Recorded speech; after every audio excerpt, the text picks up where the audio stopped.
बिस्मिल्लाहिर्रहमानिर्रहीम अस्सलाम वालेकुम डियर स्टूडेंट। आज हम बीकॉम पार्ट 2 की जो एडवांस अकाउंटिंग की बुक है एम आरिफ चौधरी और सुहेल अफजल साहब की, इसका जो पहला चैप्टर है, chapter number 1, joint stock company introduction, इसकी जो एक्सरसाइज है, एक्सरसाइज नंबर 5 आज हम करने जा रहे हैं। चैप्टर नंबर 1 है जॉइंट स्टॉक कंपनी का और एक्सरसाइज नंबर 5। जी, तो ये एक्सरसाइज नंबर 5 है। इसमें कहता है Asif Bashir limited with an authorised capital of ₹10 lakh. जो आसिफ बशीर लिमिटेड है उसका अथोराइज कैपिटल है वो टोटल ₹10 लाख है। ये 10 लाख किस तरह आया? Divided into 1 lakh shares of ₹10 each, यानी 1 लाख शेयर्स हैं 10 रुपए के हिसाब से। तो 1 लाख को अगर आप 10 से मल्टीप्लाई करेंगे तो वही 10 लाख आ जाएगा। ये इसका अथोराइज कैपिटल है। डिसाइडेड टू इशू, कंपनी ने डिसाइड किया है कि 20,000 शेयर्स ऑफ ₹10 ईच के कंपनी ने डिसाइड किया है कि 20,000 शेयर्स इशू करेंगे 10 रुपए के हिसाब से, यानी शेयर का जो रेट होगा वो 10 होगा, लेकिन ये 10% डिस्काउंट और 10% डिस्काउंट भी होगा। यानी जो 20,000 शेयर्स इशू करेंगे जिसकी फेस वैल्यू 10 होगी लेकिन डिस्काउंट होगा 10%। जी, मैं इसकी आपको ज़रा कैलकुलेशन बता देता हूँ कि कैलकुलेशन इसकी किस तरह होगी। फेस वैल्यू 10 है तो यहाँ पे लिखें फेस वैल्यू है वो है 10, और डिस्काउंट 10% है तो मल्टीप्लाई 10/100। 10 को 10 से मल्टीप्लाई करेंगे तो 100 आएगा, 100 को 100 पे डिवाइड करेंगे तो 1 आएगा। ये डिस्काउंट प्राइस है, डिस्काउंट। और इसकी जो टोटल कीमत हो जाएगी वो 10 में से 1 को माइनस करें तो 9, यानी टोटल प्राइस हो जाएगी 9। याद रखें जब प्रीमियम के केस होता है तो उसमें इसको और इसको प्लस करते हैं तो वो 11 बन जाता है, लेकिन जब डिस्काउंट का केस होगा तो फेस वैल्यू में से डिस्काउंट वाली प्राइस को माइनस करेंगे तो वो ये 9 आ गया यहाँ पे। अब तो अब हम जब हम एप्लीकेशन वसूल करेंगे तो अमाउंट 9 पर शेयर के हिसाब से हमारे पास अमाउंट आएगी। The issue was permitted by the authority. Applications were received for 15,000 shares और एप्लीकेशन रिसीव हुई हैं 15,000 शेयर्स की। जी, यहाँ पे समझें कि हमने टोटल 20,000 शेयर्स इशू किए हैं लेकिन एप्लीकेशंस आ गई हैं 15,000 शेयर्स की। तो यहाँ पे जो एप्लीकेशंस हैं वो कम आई हैं ना, तो याद रखें जब एप्लीकेशन इशू शेयर से कम आ जाएं, क्योंकि हमने शेयर इशू किए हैं 20,000, एप्लीकेशन आ गई हैं 15,000 की, तो एप्लीकेशन कम आई है। जब एप्लीकेशन कम आए तो आपने सबको शेयर्स जारी कर देने हैं। Shares were allotted, shares allot कर देंगे। मेक नेसेसरी एंट्रीज, हमने जनरल एंट्रीज करनी है and prepare the balance sheet, और इसकी हमने बैलेंस शीट बनानी है। तो डियर स्टूडेंट, ये हमने शेयर्स जारी किए हैं जनरल पब्लिक को। तो मैंने आपसे पहले भी कहा था कि जब भी जनरल पब्लिक की बात आएगी तो आपने यही वाली एंट्री करनी है, bank account debit, share application account credit, और शेयर एप्लीकेशन अकाउंट डेबिट, और शेयर कैपिटल अकाउंट क्रेडिट। तो सोल्यूशन की तरफ चलते हैं, तो वही जनरल पब्लिक वाली एंट्री करें। ये एक्सरसाइज नंबर 5 है और ये जनरल का फॉर्मेट बनाना है पहले, सबसे पहले आपने। तो उसके बाद bank account debit, share applications account credit. जी, हमने शेयर्स जारी किए थे 20,000 लेकिन एप्लीकेशन आ गई हैं 15,000 की, तो थोड़ी आई हैं, तो सबको शेयर्स जारी करने हैं। तो 15,000 शेयर्स, जी मैंने आपसे कहा था जितनी की एप्लीकेशन आएंगी पैसे भी उतने की ही आएंगे। तो एप्लीकेशन जो है 15,000 की आई है और शेयर का जो रेट है वो 9 है। तो 15,000 को 9 से अगर आप मल्टीप्लाई करें तो 1,35,000 बनता है। यहाँ पर भी 1,35,000। फिर यहाँ पे लिखें application money received.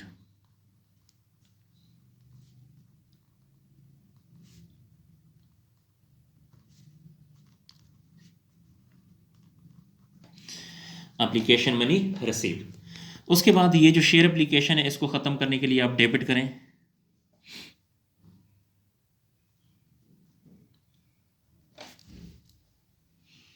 Share application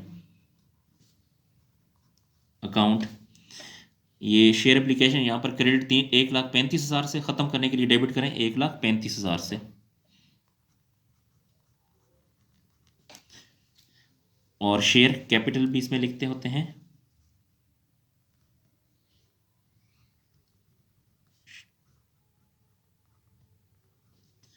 share capital account हमेशा याद रखें, जो शेयर जितनी की अगर एप्लीकेशन कम आती हैं तो एप्लीकेशन चूँकि 15,000 की आई हैं तो 15,000 एप्लीकेशन, और जो फेस वैल्यू थी, फेस वैल्यू कितनी है वो 10 है, तो 15,000 को 10 से मल्टीप्लाई करेंगे तो 1,50,000 आ जाएगा। और इसमें चूँकि ये डिस्काउंट का केस है, यहाँ पे देखिए मैंने आपको पहले ही बताया था ये डिस्काउंट का केस है। डिस्काउंट कितना रेट है 1, और डिस्काउंट के बारे में याद रखें डिस्काउंट हमेशा डेबिट होता है। अगर प्रीमियम हो तो प्रीमियम को क्रेडिट करते हैं और डिस्काउंट को हमेशा डेबिट करते हैं। तो यहाँ पे लिखें डिस्काउंट, डिस्काउंट ऑन शेयर्स जी। 15,000 ने हमने शेयर्स इशू किए हैं जी। दोबारा बता रहा हूँ कि शेयर्स वैसे हमने एक्चुअल 20,000 इशू किए थे, लेकिन एप्लीकेशन जो थोड़ी आई हैं 15,000 की आई हैं, तो 15,000 का ही पैसा कैपिटल में भी ट्रांसफ़र करना है। तो 15,000 मल्टीप्लाई 1, क्योंकि डिस्काउंट का जो रेट था वो 1 था, तो 15,000 को 1 से मल्टीप्लाई करेंगे तो 15,000 ही आएगा। तो इसी तरह जो है हमारी जो जनरल एंट्रीज हैं वो कंप्लीट हुई। अब हम इसकी बैलेंस शीट बनाने जा रहे हैं।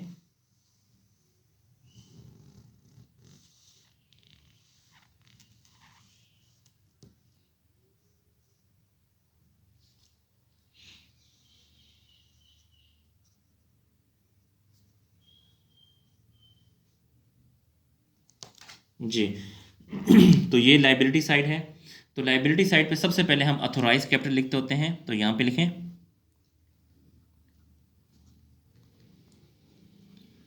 Authorised capital.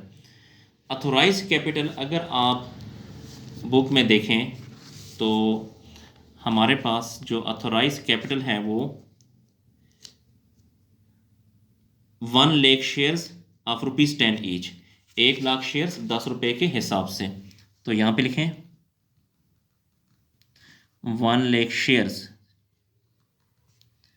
At the rate of 10 each. तो 1 लाख को अगर आप 10 से मल्टीप्लाई करें तो ये आ जाएगा 10 लाख। इसको अब हमने डबल अंडरलाइन करना है। उसके बाद हम लिखते होते हैं इशूड कैपिटल,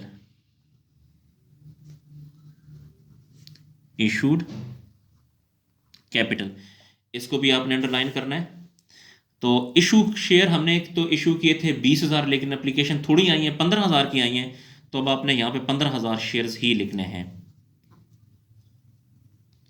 15,000 शेयर्स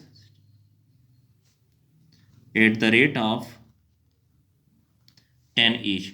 तो 15,000 को 10 से अगर आप मल्टीप्लाई करेंगे तो ये आ जाएगा 1,50,000 जी। सबसे पहले हम इस अथॉराइज कैपिटल को अंडरलाइन करते हैं जी। और यहाँ पे देखें ये बैंक एसेट है, बैंक में 1,35,000 पड़ा हुआ है, तो इसको भी आपने एसेट साइड पे लिखना है।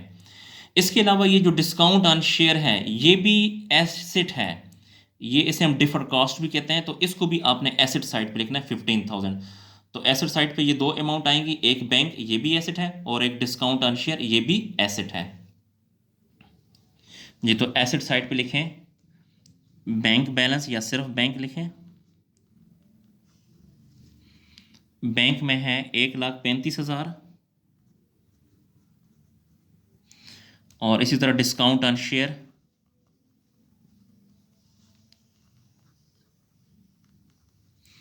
वो है 15,000। तो इसी तरह 1,35,000 को प्लस करें 15,000 से तो ये आ जाएगा 1,50,000। और ये जो 1,50,000 है ये भी यहाँ पर लिखें, इसको तो आपने काउंट नहीं करना क्योंकि ये डबल अंडरलाइन हो गया है, तो 1,50,000 को भी यहाँ लिखें। तो इस तरह जो है हमारी ये बैलेंस शीट टेली हो गई, दोनों साइड इसके आपस में इक्वल हैं। तो हमारा क्वेश्चन जो है वो कंप्लीट हुआ। डियर स्टूडेंट, अगर आपको मेरी वीडियो पसंद आ रही है तो लाजमी सब्सक्राइब करें और लाइक करें ताकि मेरी हौसला अफजाई हो। और अगर अकाउंट्स में या किसी भी सब्जेक्ट में आपको कहीं पर भी कोई मसला आता है, कोई पॉइंट समझ नहीं आता, तो आप कमेंट सेक्शन में जाकर मुझसे पूछ सकते हैं। शुक्रिया। अल्लाह हाफिज़।